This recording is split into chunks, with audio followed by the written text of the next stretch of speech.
transformation in unsettled times, which is equally the result of human progress and violent turmoil. For multiple regions and at multiple levels, the world is going through profound changes. Globally connected societies, digital opportunities, technology shifts, knowledge boom, and innovation are leading the march of humanity. But sluggish growth and economic volatility are also a sobering fact. Physical borders may be less relevant in this age of bits and bytes, but wars within nations, a sentiment against trade and migration, and rising parochial and protectionist attitude across the globe are also in stark evidence. The result, globalization gains are at risk, and economic gains are no longer easy to come by. Instability, violence, extremism, exclusion, and transnational threats continue to proliferate in dangerous directions. And non-state actors are significant contributors to extremism, to the spread of exclusion. Institutions and architectural traits for a different world continue to proliferate in dangerous directions, outdated.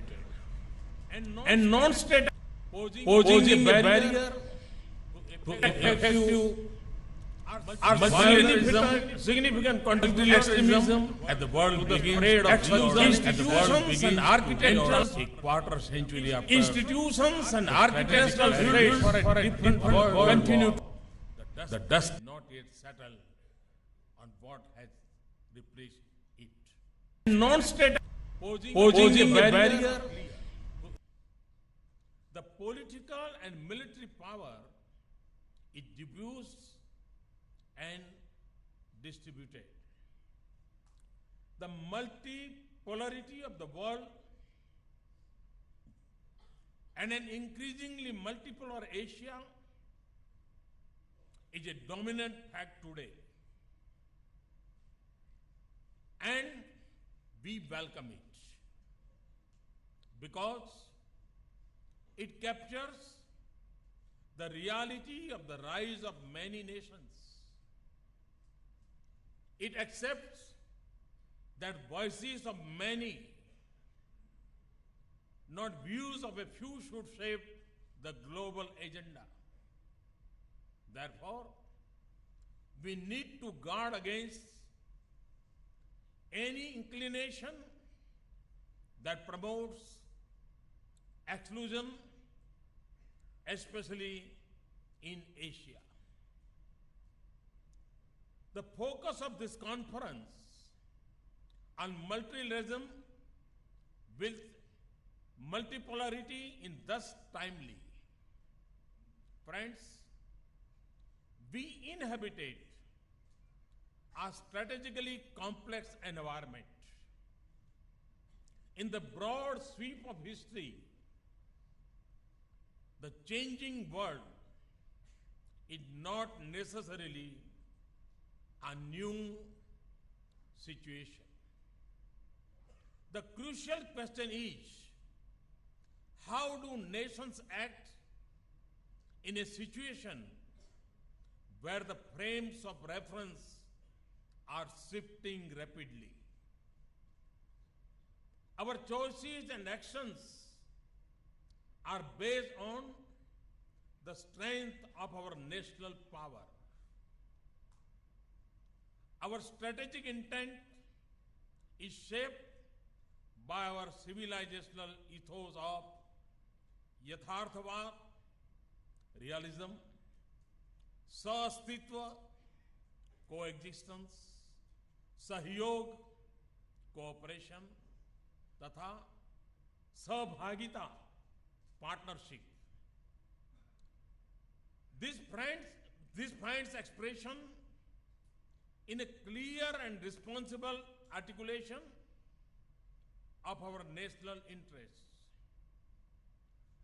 The prosperity of Indians, both at home and abroad, and security of our citizens are of paramount importance. But self-interest alone is neither in our culture nor in our behavior. Our actions and aspirations, capacities and human capital,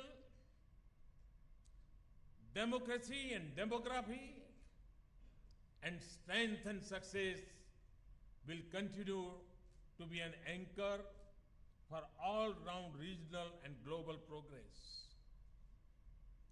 Our economic and political rise represents a regional and global opportunity of great significance. It is a force for peace, a factor for stability, an engine for regional and global prosperity. For my government, this has meant a path of international engagement focused on rebuilding connectivity, restoring bridges, and rejoining India with our immediate and extended geographies. Shaping relationships, network with India's economic priorities. Making India a human resource to be reckoned with by connecting our talented youth to global needs and opportunities. Building development partnerships that extend from the islands of the Indian Ocean and Pacific to the islands of the Caribbean and from the great continents of Africa to the Americas. Creating Indian narratives on global challenges. Helping reconfigure, reinvigorate, and rebuild global institutions and organizations. Parading the benefits of India's civilizational legacies, including yoga and Ayurveda, as a global good. Transformation, therefore, is not just a domestic focus. It encompasses our global agenda. For me, Sabka Saath, Sabka Vikas is not just a vision for India. It is a belief for the whole world. And it manifests itself in several layers, multiple themes, and different geographies. Let me turn to those that are closest to us in terms of geography and shared interests. We have seen a major shift towards our neighbors captured in our determined neighborhood first approach. The people of South Asia are joined by blood, shared history, culture, and aspirations. The optimism of its youth seeks change, opportunities, progress, and prosperity. A thriving, well-connected and integrated neighborhood is my dream. In the last 2.5 years, we have partnered with almost all our neighbors to bring the region together. Where necessary, we have shared the burdens of our past for the progressive future of our region. The result of our efforts is there to see. In Afghanistan, despite distance and difficulties in transit, our partnership assists in reconstruction by building institutions and capabilities. In the backdrop of shifting politics, our security engagement has deepened. The completion of Afghanistan's parliament building and the India-Afghanistan Friendship Dam are two shining examples of our dedication to forge developmental partnership. With Bangladesh, we have achieved greater convergence and political understanding through connectivity and infrastructure projects, and significantly the settlement of the land and maritime boundaries. In Nepal, Sri Lanka, Bhutan, and Maldives, our overall engagement in infrastructure, connectivity, energy, and development projects is a source of progress and stability in the region. My vision for our neighborhood puts a premium on peaceful and harmonious ties with entire South Asia. That vision had led me to invite leaders of all SAARC nations, including Pakistan, for my swearing in. For this vision, I had also traveled to Lahore. But India alone cannot walk the path of peace. It also has to be Pakistan's journey to make. Pakistan must walk away from terror if it wants to work towards dialogue with India. Ladies and gentlemen, further west, we have redefined in a short span of time, and despite uncertainty and conflict, our partnership with Gulf and West Asia, including Saudi Arabia, UAE, Qatar, and Iran. Next week, I will have the pleasure to host His Highness the Crown Prince of Abu Dhabi as the chief guest at India's Republic Day. We have not just focused on changing the perception, we have also changed the reality of our ties. This has helped us protect and promote our security interests, nurture strong economic and energy ties, and advance the material and social welfare of around 8 million Indians. In Central Asia too, we have built our ties on the edifice of shared history and culture to unlock vistas of prosperous partnership. Our membership of the Shanghai Cooperation Organization provides a strong institutional link to our engagement with Central Asian nations. We have invested in all-round prosperity of our Central Asian brothers and sisters, and have brought about a successful reset to long-standing relationship in that region. To our east, our engagement with Southeast Asia is at the center of our Act East policy.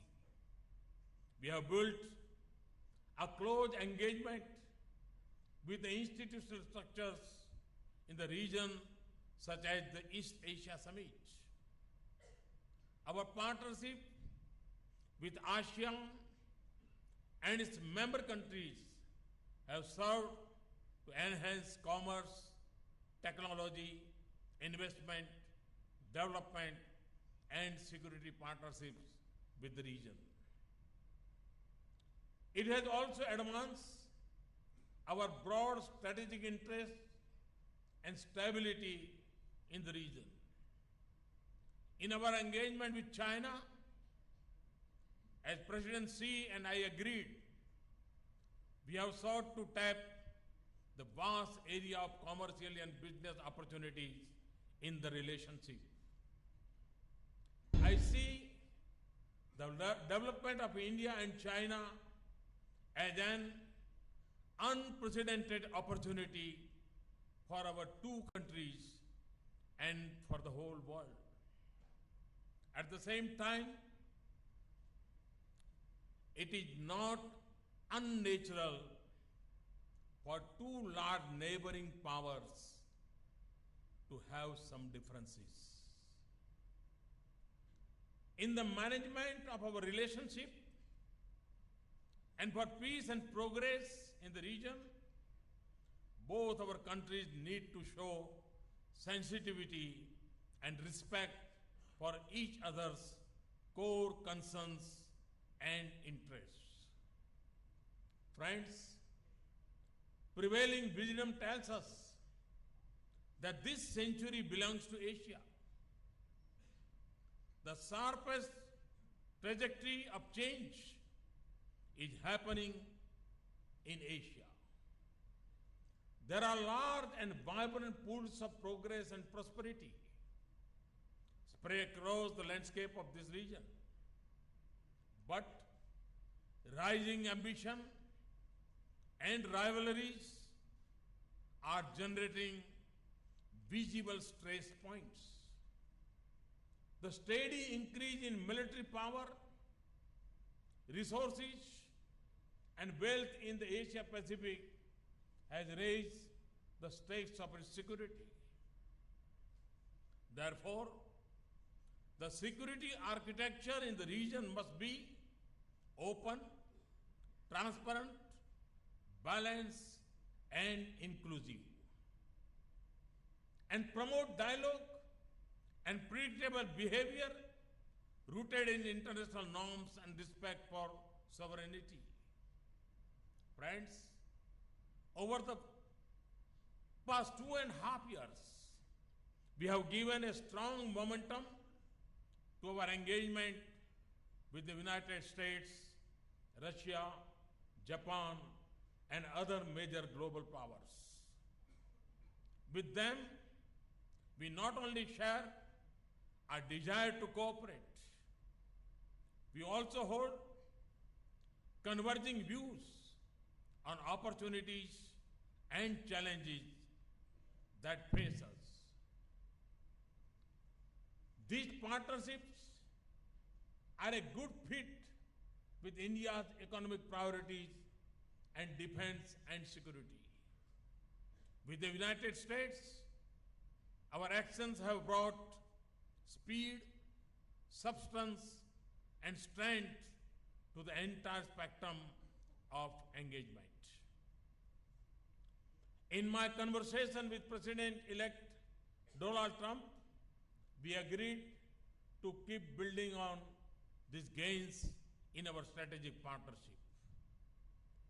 Russia is an abiding friend. President Putin and I have held long conversations on the challenges that confront the world today. Our trusted and strategic partnership, especially in the field of defense, has deepened. Our investments in new drivers of our relationship, and the emphasis on energy, trade, and science and technology linkages are showing successful results. We also enjoy a truly strategic partnership with Japan, whose contrasts now stretch to all fields of economic activity. Prime Minister Abe and I have spoken of our determination to intensify our cooperation further. With Europe, we have a vision of strong partnership in India's development, especially in knowledge industry and smart urbanization. Friends, India has for decades been at the forefront of sharing our capacities with fellow developing countries. With our brothers and sisters in Africa, we have further strengthened our ties in the last couple of years and built meaningful development on the solid foundation of decades of traditional friendship and historical links. Today, the footprint of our development partnership strategy. Ladies and gentlemen, India has a long history of being a maritime nation.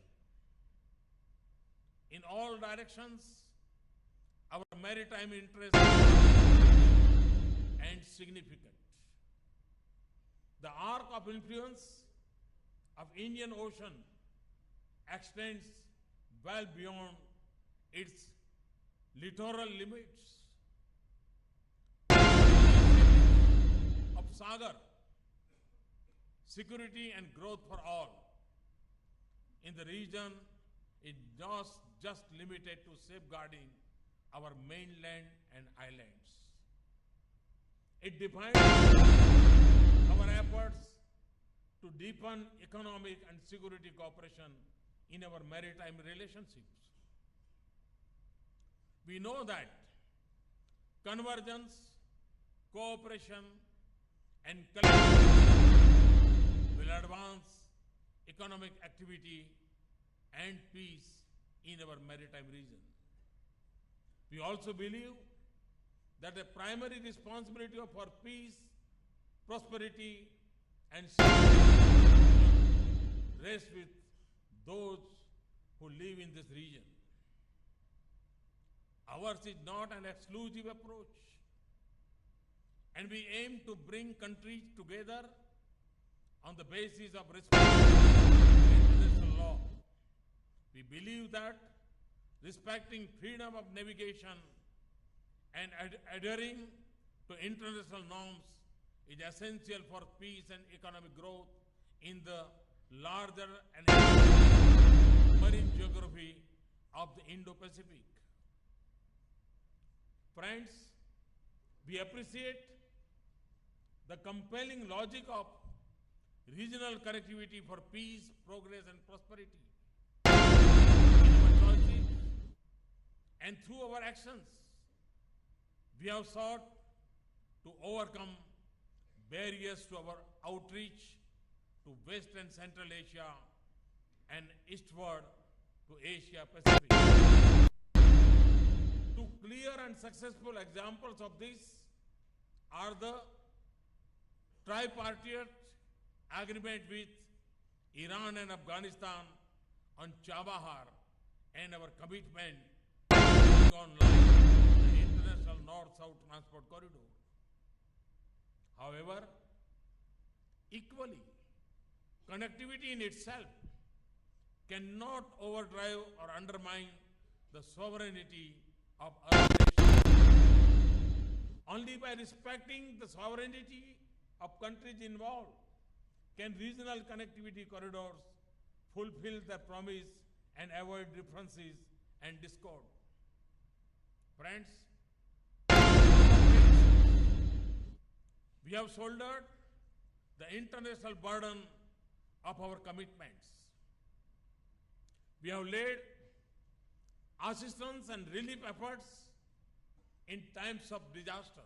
We were a credible first responder during the earthquake in Nepal, evacuation from Yemen, and during humanitarian crisis in the Maldives and Fiji. We have also not hesitated in shouldering our responsibility for the maintenance of international peace and security.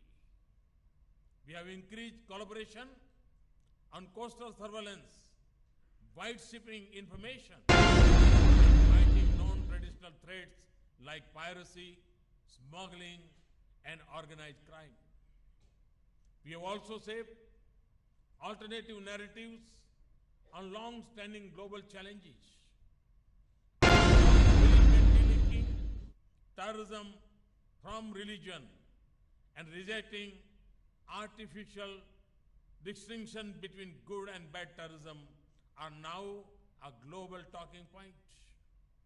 And those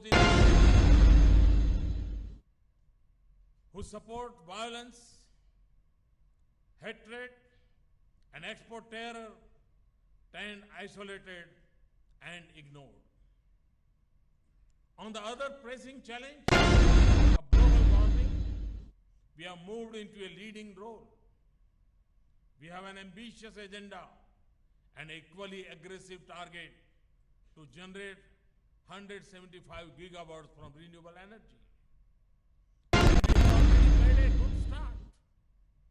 We have shared our civilizational traditions to promote harmonious living with nature. We also brought the international community to create an international solar alliance to harness the energy of sun to propel human growth. A high point of our efforts has been the revival of international interest in the cultural and spiritual richness of India's civilizational stream. Today, Buddhism, Yoga, and Ayurveda are recognized as invaluable heritage of humanity as a whole. India will celebrate this common heritage every step of the way as it builds bridges and regions and promotes overall well-being. Ladies and gentlemen, let me say this in conclusion. In connecting with the world, our ancient scriptures have guided us. Rig Veda says, Ano bhadro kritvo yantu vishwataha. Let noble things come to me from all directions. As a society, we have always favored needs of many over the want of one and preferred partnerships over polarization. We hold the belief that success of one must propel the growth of many. Our task is cut out and our vision is clear. Our journey of transformation begins at home and is strongly supported through our constructive and collaborative partnerships that span the globe. With resolute steps at home and expanding network of reliable friendships abroad, we will grasp the promise of a future that belongs to the Indian Indians. And in this endeavor, you will find in India, my friends, a beacon of peace and progress, stability and success, and access and accommodation. Thank you. Thank you very much. Thanks a lot.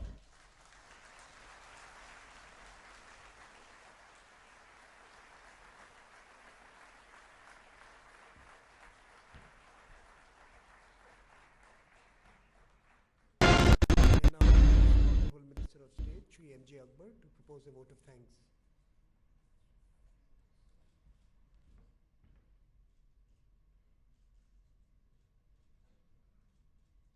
Ladies and gentlemen, to move a vote of thanks to the Honorable Prime Minister of India. He has just, before you, laid out the ideological vision, framework of a transformed and transforming foreign policy that meets the requirements of a fast evolving and changing India. In essence, all foreign policy is an extension of the national interest. And the national interest at the moment, has clearly encapsulated by the Prime Minister himself, is a vision and a search for prosperity. That was the message of the 2004, epitomized in the personality, the philosophy, and the policies of the Prime Minister himself. The two words that he used most often in his speech were peace and prosperity.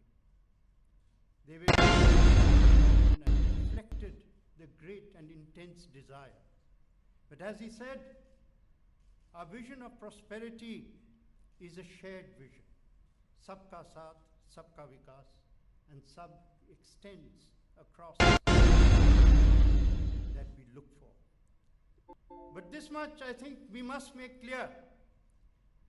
While we want peace, we want the peace of a garden, not the peace of a graveyard. And today the threat to peace, the threat to peace comes from a big beast. We think of big powers, that's one of the subjects of our deliberations over the next 2 days. But one of the many big powers which has emerged, we don't quite recognize, is terrorism, a big beast, an evil that is threatening turbulence across areas, which uses fear as the stimulus for devastation and chaos. We are on the frontiers of the war against terrorism, and we are in this process being led by a man who actually brought this theme out consistently from the very beginning of his mission to serve years ago. And what he repeated and said has today become a part of the recognition that the world has given. Thank you very much for providing such a stimulating beginning to our deliberations. We have begun really at a very high point. Now it is for the rest of us to try and reach the levels of the